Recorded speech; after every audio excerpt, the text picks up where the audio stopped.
19. Remember that number because everything you are about to hear orbits around it. 19 is the percentage of British people who now hold a favorable view of Meghan Markle. According to the YouGov Royal Favourability Tracker, the gold standard measurement of public feeling toward this family, taken from a representative sample of 2,103 British adults, 19%. It is the lowest figure ever recorded for her since the tracker began measuring in 2017. And it landed with the timing of a courtroom gavel in the exact season her camp began briefing the grandest comeback plan of her post-royal life, a summer return to Britain, a reunion with the king, a family homecoming with the children. She is planning to walk back into a room and the room has just been polled. 2 loops today and both of them are numbers because this is the episode where we step back from the hour-by-hour chaos, the deadlines, the statements, the briefing wars we have chronicled all month, and look instead at the bedrock underneath it all, the thing no spokesman can spin and no deadline can excuse. Public opinion, measured, dated, and signed. Loop 1 is a pair of numbers, 116 points apart, and when I put them side by side at the end, you will understand, mathematically, why the reconciliation photographs this whole comeback is designed to produce can never, ever be granted, no matter how much healing anyone wants. And Loop 2 is a photograph that has not been taken yet, a single image that insiders inside the Sussex camp are reportedly having nightmares about, an image involving Prince Harry, a stage in Birmingham, and something looming behind him that no amount of public relations money on earth can move. Hold both. We close them in order. First, the number itself, in full, because the headline figure is actually the gentlest part of it. 19% favorable, 66% unfavorable.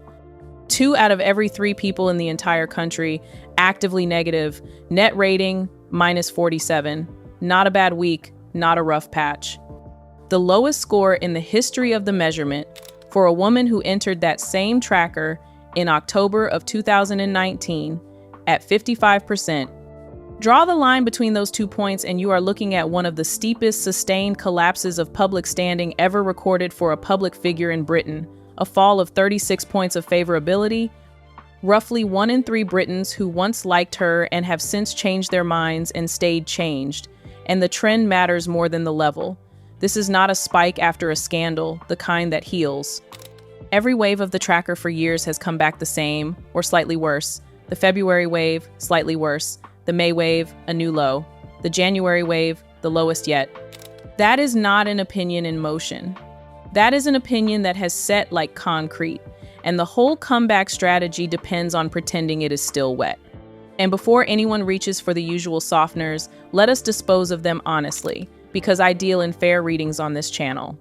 Yes, the numbers split by generation. The youngest Britons are far kinder to the Sussexes than their grandparents. And yes, American polling has always been warmer than British polling. Both true, both cold comfort. Because the comeback is not aimed at British 18-year-olds who do not buy jam and do not write newspaper columns, and it is not staged in America. It is aimed at the British mainstream, the crowds on the pavements, the papers, the palace, the middle of the country, and the middle of the country has rendered its verdict at -47. Worse still, the warm market is cooling too.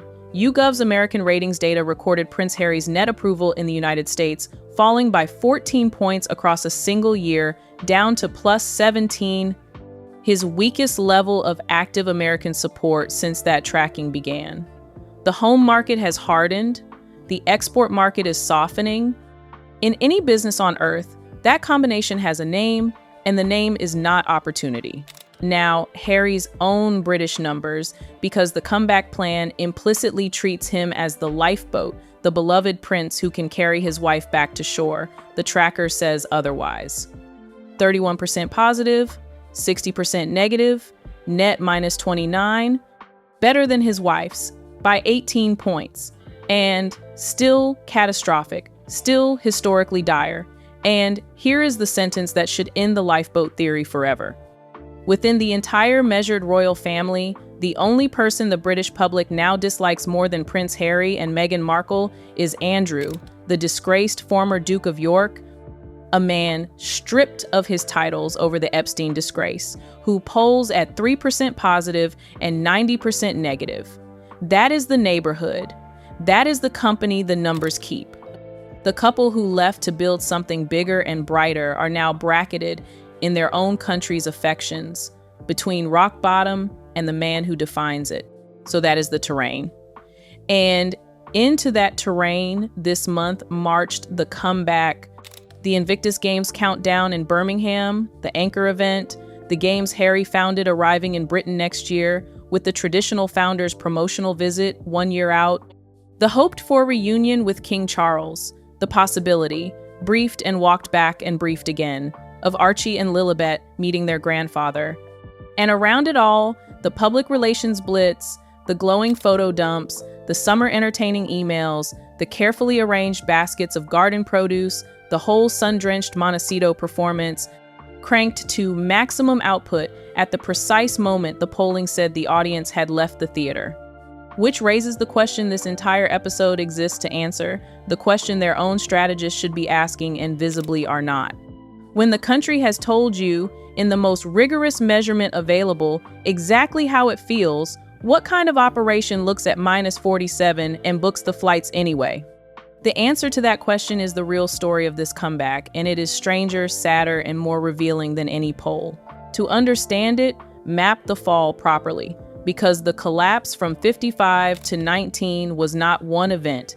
It was 5 acts, and each act teaches the same lesson from a different angle. Act 1, the arrival, the fairy tale, the American actress marrying into the ancient institution, a wedding watched by the planet, warmth everywhere, 55% and sunny. Act 2, the exit, the 2020 departure, abrupt, dramatic, negotiated through announcements, and the first hard drop, though the public, notably, still leaned sympathetic. Exits are forgivable, people leave jobs.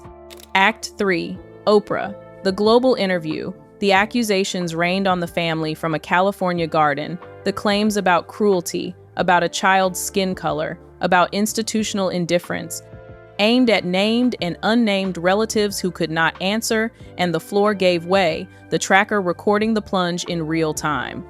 Act 4, the industrial phase, Netflix, Spare, the podcasts, the drip of documentaries and briefings, each product another withdrawal from an account already overdrawn.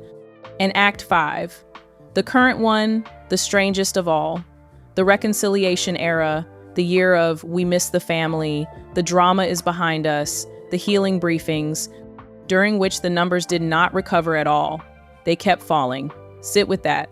The 19% record low was not set during the attacks. It was set during the apology tour. The public watched the pivot to peace and liked her less. And be scrupulous about what Act 5 has actually contained, because Harry, to his credit, has genuinely worked at it. The record of the past half year shows a real courtship of the British public. A visit last September touring the charities he still supports, warmly covered.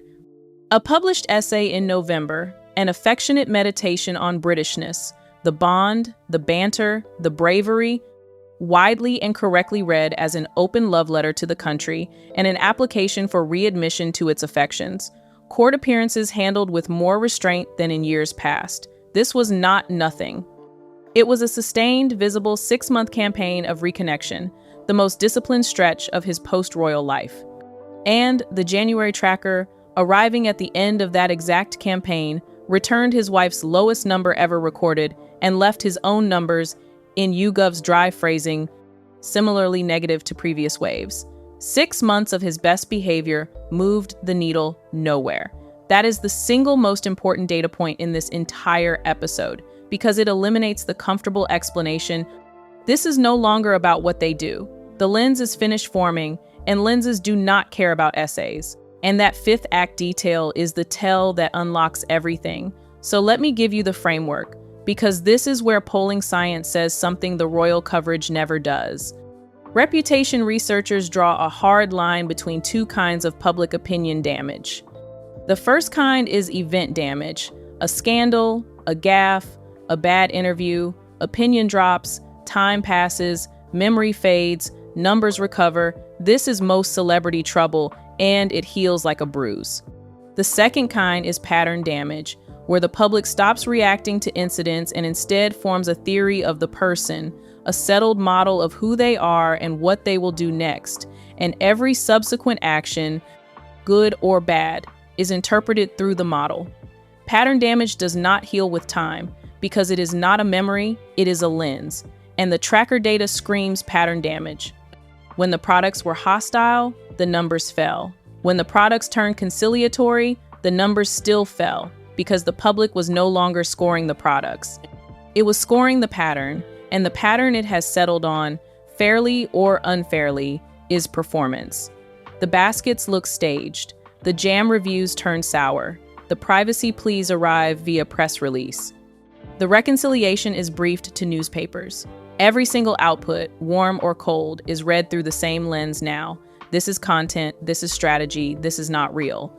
And once a country decides you are performing, there is no performance that can fix it, because the fix is also a performance. That is what -47 actually measures, not anger, a verdict. And while we are inside the machinery, give the palace its due, because the numbers on the other side of this ledger did not happen by accident either, and the method deserves naming. For 6 years, through the interviews, the books, the documentaries, and the briefings, the royal family ran the oldest doctrine in its playbook: never complain, never explain, and ran it with a discipline that drove its critics to distraction. No rebuttals, no counter documentaries, no sources firing back beyond the barest corrections. To the excitable, it looked like weakness, even guilt. It was neither. It was an institution that understands something about public opinion that its departed members never learned, which is that the moment you start explaining, you convert your reputation into a debate, and debates have two sides forever. By refusing the mud, the family made a colder bet that the public, given years and quiet, would score the pattern on its own, that an operation which needed drama would keep producing drama, and that every fresh product would testify against its makers more eloquently than any palace statement could. The bet, the tracker now confirms, paid in full. The side that said everything sits at -47.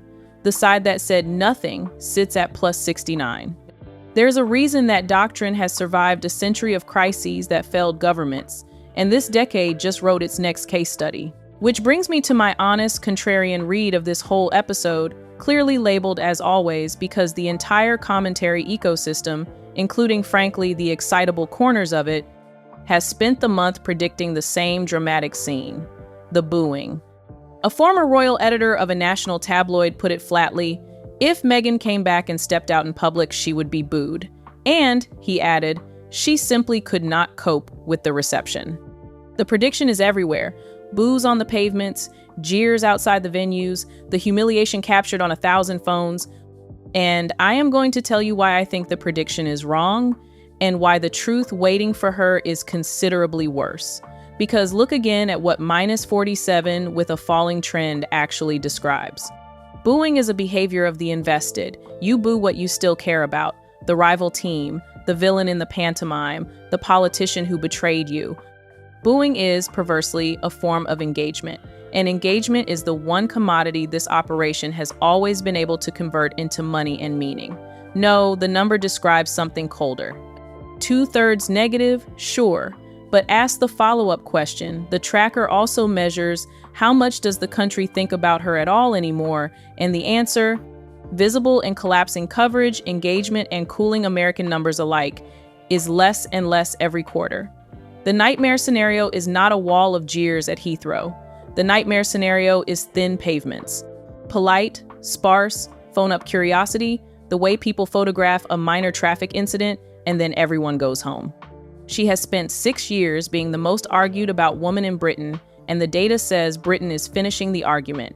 For a personal brand built entirely on being reacted to, indifference is not a softer outcome than hostility. It is extinction. You can sell villainy, ask any wrestling promoter. Nobody has ever sold being over. And in fairness, the ecosystem half knows this, because the same commentary predicting boos also concedes in its more honest moments that nobody boos a grandfather greeting his grandchildren, that even people who heartily dislike this couple cannot jeer a 5-year-old, which is precisely why the darkest theory in circulation this month exists at all, and we have to handle it now, carefully, because it concerns the children. The theory, floated openly by royal commentators this month, is blunt to the point of brutality, that the plan to bring Archie and Lilibet is not, or not only, about a grandfather. That the children function as insulation, softeners of the crowd, blunters of the cameras, because whatever the country feels about the parents, no decent human being screams at a mother holding her babies, and every photographer knows that a frame with children in it changes the emotional grammar of the entire story. The commentators using this theory do not soften it. One described the children in so many words as a kind of shield. Now, I want to be scrupulously fair here, because an accusation this dark deserves its counter-argument at full strength, and the counter-argument exists and is on the record. Meghan and her defenders point out that she has articulated a consistent principle about her children and publicity, that there is a distinction between sharing moments from family life and exposing children to public scrutiny, that when the children appear in her content, their faces are deliberately obscured, and that this practice reflects, rather than contradicts, the message about children's privacy, agency, and digital footprints she has delivered on international stages. That is a real argument, coherently made, and if you trust the person making it, it fully answers the charge.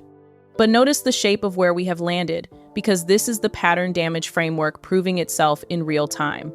The same set of facts, children traveling to meet their grandfather, faces managed in imagery, supports two complete and opposite stories: loving parents protecting their kids, or strategists deploying them.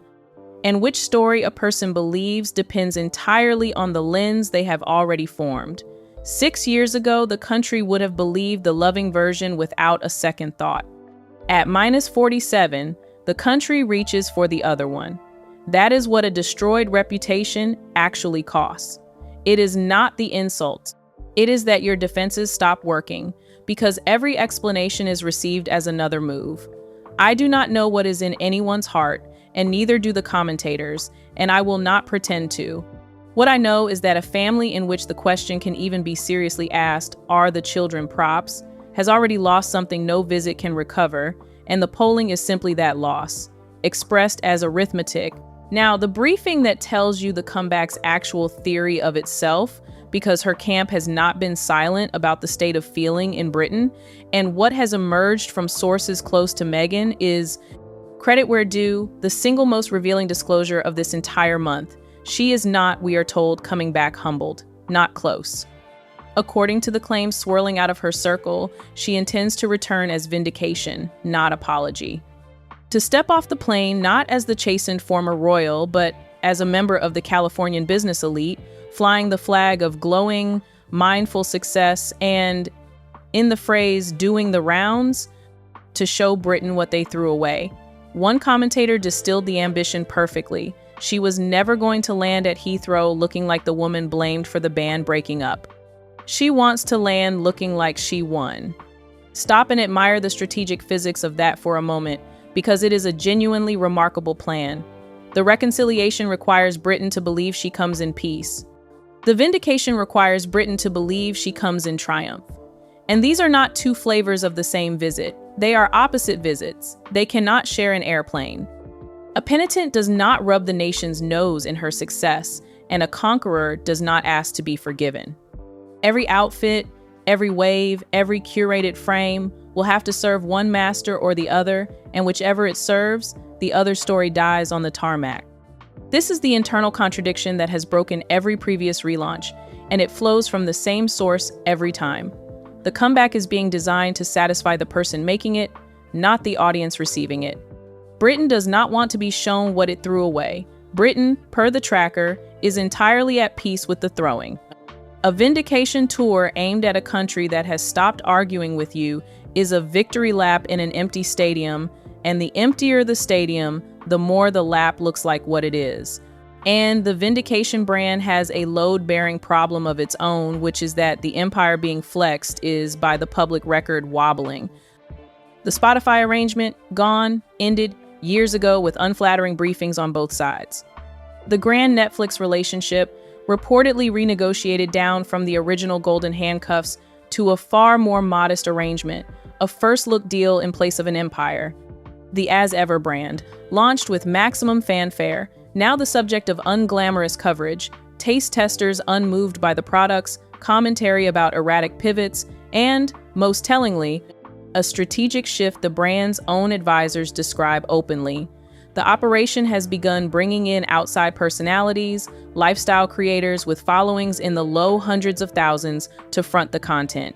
Branding experts note this is a classic playbook, the same depersonalization that carried Goop beyond its founder and The Honest Company beyond hers, a sensible, professional move.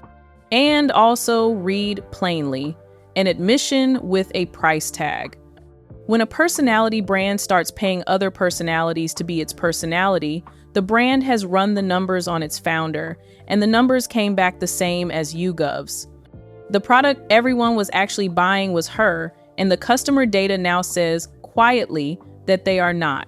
And because this channel deals in honesty rather than pile-ons, let me say plainly what would actually work. Because pattern damage does have a cure, exactly one, and it is well documented in every reputation recovery on record. The cure is time multiplied by unbriefed consistency.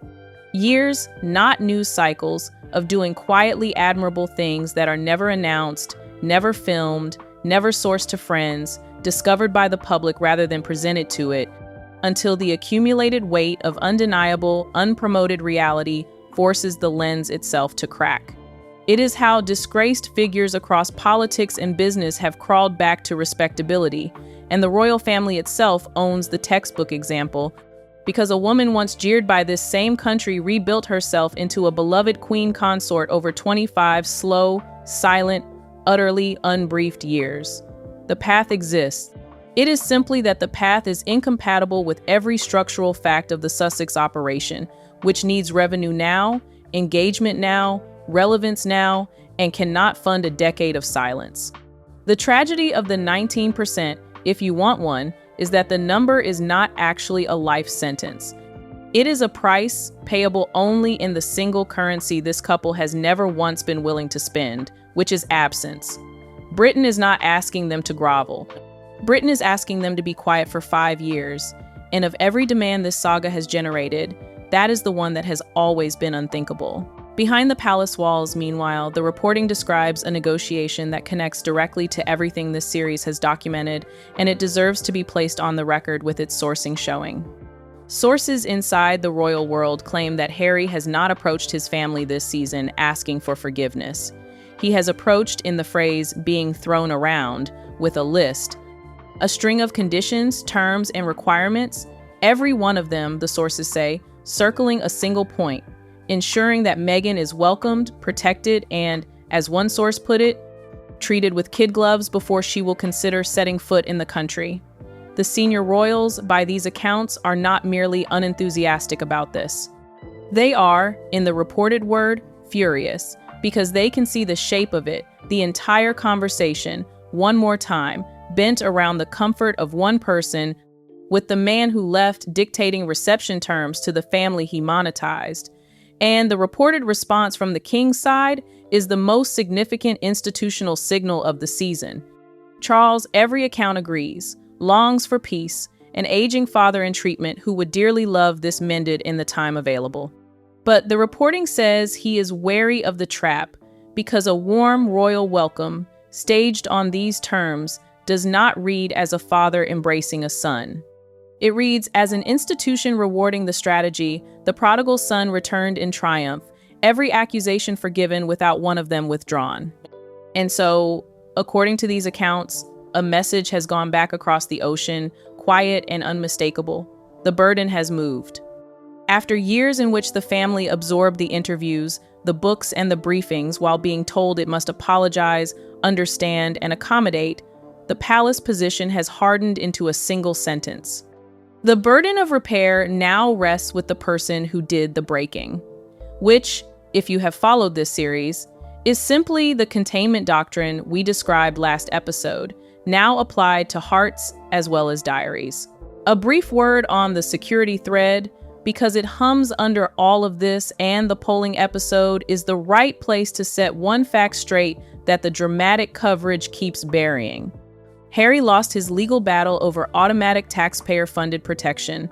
Definitively, the court's finding that the arrangements that attach to working royalty do not follow a man out the door he chose to walk through. But, and this is the part his own briefings never emphasize because it dissolves the drama, he is not unprotected in Britain and never has been. When he visits and gives proper notice, security appropriate to the visit is arranged, every single time, as it has been since the day he stepped back. The war was never about whether he would be kept safe on a given trip. It was about the standing status, the permanent worldwide bill-deleting designation this series has anatomized for a month. Keep that distinction in your pocket whenever the coverage turns breathless, because it converts the story from a man denied safety, which would be a scandal, into a man denied an upgrade, which is merely a decision. And then there is the crack. The glossy photo dumps exist to paper over, and I approach it the way this channel approaches everything unverifiable, with the sourcing visible and the labels on. Report after report, across multiple outlets, has claimed for months that the marriage at the center of this comeback is under strain, that insiders describe the couple as living increasingly separate lives, a phrase that keeps resurfacing, husband and wife in name only, a united front for the cameras with little in common once they switch off. The picture painted, always by unnamed sources, is of Harry increasingly at home with the children while Meghan pours herself into the brand and the social circuit. The moments that fed the narrative are at least matters of record. Harry photographed on a skiing trip in Aspen, in the same window that his wife faced fresh scrutiny over her estranged father, Thomas Markle, who had just undergone the emergency surgery that cost him his leg. A husband on the slopes, a wife's ailing father in a hospital, an ocean away, whatever the private truth, a bleak public tableau. There were even whispers, floated in the pages of Vanity Fair, that publishing figures had been quietly sounded out about interest in a divorce memoir. And to be complete and fair, she has denied all of it, on camera, in terms as absolute as language allows, saying no one in the world loves her more than Harry, that he loves her boldly and fully. I report the denial with the same weight as the claims, because that is the deal on this channel. But I will make one observation that requires no insider at all, only the public record this series has assembled. Every account, friendly and hostile alike, agrees on the same single pressure point. He aches for Britain, for his father, for his children to know their grandfather. She, by every telling, regards Britain as the site of the worst chapter of her life and has no wish to be dragged back to it. One of them is homesick, the other is home. You do not need a source to see that those two truths pull in opposite directions, and this visit, whatever else it is the rope. Watch too how the palace is handling the one genuinely awkward object in all of this, the Invictus Games themselves, because the maneuver underway is subtle and telling. A friend of the monarch put the king's position on the record this season in carefully lathed language. His Majesty, like the rest of the royal family, believes Invictus is a very worthy cause, hopes the games will be a great success for Birmingham, and is aware that a great deal of taxpayer money has been spent on them. Read that twice, and admire the craftsmanship. Every warm word attaches to the games, the veterans, the city, the cause. Not one warm word attaches to the founder. It is the institutional equivalent of loving the charity and declining to be photographed with its chairman, and it previews exactly how the establishment intends to survive next year's games on British soil, by surgically separating the event from the man, honoring the wounded competitors at full volume, while treating the founder's attendance as a private logistical matter. The couple's strategy has always assumed Invictus functions as an unassailable bridge back into national life, the one asset Britain cannot reject. The palace's phrasing suggests the bridge is being dismantled politely, plank by plank, while everyone smiles at the soldiers. Now, loop 2. The photograph that has not been taken, and I promise you this one sounds invented and is not. The stage for the comeback's biggest set piece, the Invictus Games countdown event, is Birmingham, the host city of next year's games. And Birmingham, as every British viewer already knows and the rest of you are about to, has spent this period in the grip of a long-running bin strike. The refuse workers' dispute has left streets piled with rubbish, black bags mounted on corners, the smell, the mess, the public anger rising with the stacks, to the point that locals describe the garbage as a symbol of everything people are furious about. And into that city, for his triumphant one-year countdown, comes the returning prince. Insiders in the Sussex camp are, per the reporting, flatly calling it a nightmare scenario, and their nightmare is admirably specific. One source spelled it out. Harry wants Meghan to reconnect with Britain, not arrive into headlines about overflowing bins, bad smells, and a city under pressure. The fear, in a single frame, is this. Harry mid-speech at a podium, and somewhere behind him in shot a mountain of uncollected rubbish. That photograph does not exist yet. But every picture editor in Britain knows it is available, and if it is taken, no strategy survives it, because it will not read as bad luck. It will read as a verdict, the perfect, cruel, accidental portrait of the entire enterprise, a man giving a speech about triumph in front of everything piling up behind him. Sometimes the universe does the metaphors so you do not have to. I merely report that the crew scouting backdrops this week is not the documentary crew. It is the one trying to keep the bins out of frame. And notice the deeper cruelty of the logistics, because this is a problem money usually solves and this time cannot. You can rent a hall, dress a stage, control a camera angle, but you cannot privately negotiate the end of an industrial dispute, and you cannot ask a struggling city to hide its grievance so that a returning millionaire's optics stay clean. Or rather, you can ask, but the asking, if it ever leaked, would be a story crueler than the bins. The operation that has managed every backdrop of its life has finally booked a venue where the backdrop is managing them, which leaves loop 1, the two numbers, 116 points apart, and the cold arithmetic of why the reconciliation photograph can never be granted. Here they are. Meghan Markle, net minus 47. Prince William, net plus 69, 77% favorable, 8% negative, the most popular royal in the country, with Catherine barely behind him at plus 61. Now think like the palace for 60 seconds, because this is the calculation that actually governs everything, and it is not about grudges. Public approval is the monarchy's only currency. It has no army, it commands, no policy, it sets, no election, it can win. It exists because 64% of the country wants it to exist, and that consent is banked, person by person, in exactly the numbers we have spent this episode reading. Every joint appearance, every warm photograph, every reconciliation image is, in the cold language of the ledger, a transfer of that banked approval from the popular party to the unpopular one. The beloved lend legitimacy, the rejected borrow it. That is how association works. It is why brands buy endorsements. So when the comeback strategy dreams of the healing photograph, William and Catherine smiling beside the Sussexes, the children playing together, the feud visibly over, understand what that photograph is on the balance sheet. It is the two most trusted figures in British public life, plus 69 and plus 61, co-signing a loan to minus 47 and minus 29, with their own credibility as collateral, to borrowers whose documented history is converting every private family moment into content. No institution that can read its own polling will ever authorize that transaction, not out of spite, but out of arithmetic. The 116-point gap is not a measure of how much healing is needed.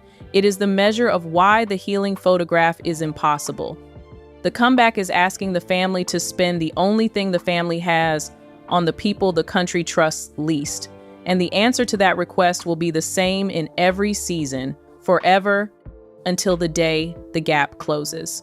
And the gap, on every wave of every tracker, is still widening. So assemble the whole picture, the 5 fronts of this comeback, as the ledger of the episode. The public front, minus 47 and calcified, with indifference, not fury, waiting on the pavements. The palace front, a family reportedly furious at conditions, and a king holding the burden where it now belongs.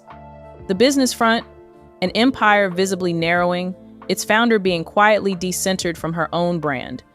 The home front, a marriage that, whatever its truth, is denied more often than any thriving marriage ever needs to be, strained along the exact axis this visit runs on.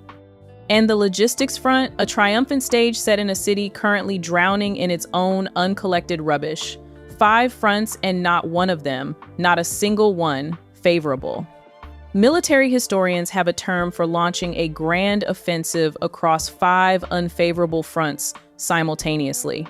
And the term is not comeback. One caveat belongs in the record before the close, because this channel flags its own limits. Polls are photographs, not prophecies. Publics have surprised their pollsters before. A warm crowd, a disarming moment, a child's wave can produce images that argue with any tracker. And if this visit produces them, I will show them to you without flinching. -47 describes the country as it stands at the gate, not as it must stand forever. But the burden of the data is not that redemption is impossible. It is that redemption is not available on the schedule, the budget, or the terms this comeback has set. And every strategist who has looked at these numbers honestly has reached the same conclusion the palace reached long ago. The problem was never the plan for the week. The problem is the theory of the audience, and the audience has left its answer in writing with the pollster. And here is the closing thought, the one I want to leave in the room after the screen goes dark. None of this was inevitable. That is the true weight of the number 19. In October of 2019, it was 55, and 55% of a skeptical, tabloid-soaked, change-resistant country is a miracle of goodwill, the largest dowry of public affection any incomer to that family has ever carried. It was not stolen by the press, whatever the documentaries say. And to the argument that prejudice explains the number, an argument reasonable people still make about parts of the coverage, the tracker offers its own quiet answer, which is that a country whose hostility explains the 19 cannot explain the 55 it gave the same woman at the start. Whatever moved 36 points of British opinion moved after the welcome, not before it, and it moved in response to things the whole world watched happen. The goodwill was not withheld, it was spent. Item by item, interview by interview, product by product, transferred out of the account of public affection and into the accounts of streaming services and publishers at what looked, for a couple of years, like a brilliant exchange rate. The tracker is simply the receipt, and receipts, unlike narratives, do not renegotiate. Britain has not slammed a door on anyone. Britain has done something far more final. It has finished reading, put the story down, and picked up another one. You cannot boo a book you are no longer holding. The plane, the pole, and the pavements are now on a collision course measured in days, and whichever one gives way first, the frame will be historic. I will be watching the arrivals, the crowds, and yes, the bins, and the moment the first real image lands, you and I will read it together, number by number. Stay close.